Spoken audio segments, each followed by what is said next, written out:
বরিশাল নগরীর port road এলাকার একটি আবাসিক হোটেলে অভিযান চালিয়ে ১৬ নারী পুরুষকে আটক করেছে পুলিশ। বুধবার রাতে পপুলার আবাসিক হোটেলে অভিযান চালিয়ে তাদের আটক করা হয়। বৃহস্পতিবার বিষয়টি নিশ্চিত করেছেন বরিশাল মেট্রোপলিটন কোতোয়ালি মডেল থানার আওতাধীন স্টিমারঘাট ফাঁড়ি ইনচার্জ এসআই গোলাম মোহাম্মদ নাসিম। তিনি জানান, গোপন সংবাদের ভিত্তিতে জানতে পারেন নগরীর পোর্ট রোডে অবস্থিত পপুলার হোটেলে অনৈতিক কার্যকলাপ চলছে। তার ওই সূত্র ধরে বুধবার রাতে ওই হোটেলে অভিযান চালিয়ে ১৬ জন নারী পুরুষকে আটক করা হয়। বৃহস্পতিবার তাদের আদালতে পাঠানো হয়েছে।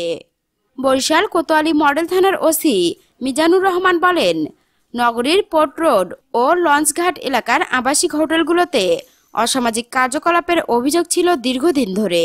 সে মোতাবেক বুধবার রাতে পপুলার হোটেলে অভিযান চালিয়ে ১৬ জন নারী পুরুষকে আটক করা হয়। তাদের বিরুদ্ধে আইনি ব্যবস্থা নিয়ে আদালতে পাঠানো হয়েছে। নগরীর কোনো হোটেলেই অসামাজিক কার্যকলাপ চলতে দেওয়া হবে না, এমন অভিযোগ পেলে অভিযান চালানো হবে।